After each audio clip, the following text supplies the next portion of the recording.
Hi అండి, అందరూ నమస్కారం. ఈరోజు ఇంట్రా V50కి టోటల్ వర్క్ కాంట్రాక్ట్లో చేసామండి. ఈ కట్టుబడి మాత్రం స్పెషల్‌గా తెచ్చారు కస్టమరు. ఫ్రంట్ బంపర్ వచ్చేసి రాజస్థాన్ బంపర్ వేసామండి.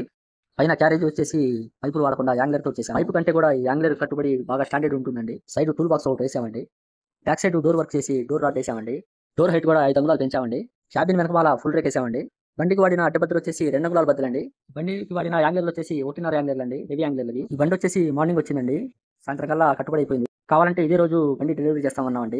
ఐరన్ లైఫ్ ఎక్కువ రోజులు ఉండాలంటే రెడ్ ఆక్సైడ్ వేసి పెయింట్ వేస్తే బాగుంటుందని కస్టమర్‌తో చెప్తే ఒక రోజు లేట్ అయినా పర్లేదన్నారండి కస్టమరు. ఆ నైట్ రెడ్ ఆక్సైడ్ ఇచ్చామండి. రెండో రోజు పెయింటింగ్ స్టార్ట్ చేసాం. పెయింటింగ్ వర్క్ కంప్లీట్ అయిపోయిందండి. ఈ రకంగా 2 డేస్ టైం ఇచ్చినట్టయితే రెడ్ ఆక్సైడ్ వేసి పెయింట్ వేయడానికి మనకు అనుకూలంగా ఉంటుందండి. బండి పెయింట్ ఎక్కువ రోజులు లైఫ్ ఉన్నట్టయితే ఐరన్ కూడా తుప్పు పట్టకుండా స్టాండర్డ్ ఎక్కువ రోజులు ఉంటుందండి. ఈ బండికి కమాన్ పట్టీలు వచ్చేసి ఫ్రంట్ 1+1 వేసామండి. బ్యాక్ సైడ్ 2+2 వేసాము. ఈ వర్క్ కాంట్రాక్ట్‌లో కావాలనుకుంటే కింద డిస్క్రిప్షన్‌లో నెంబర్ ఉంటుందండి. ఫోన్ చేయండి. వాట్సాప్ నెంబర్ కూడా ఇదేనండి. ఈ వీడియో నాకు వాట్సాప్ చేసినట్టయితే టోటల్ ఎస్టిమేషన్ ఎంత అవుతుందో మీకు చెప్తాను. ఓకే అనుకుంటే వస్తారు గానీ. ఓకే అండి. బాయ్. నెక్స్ట్ వీడియోలో కలుద్దామండి.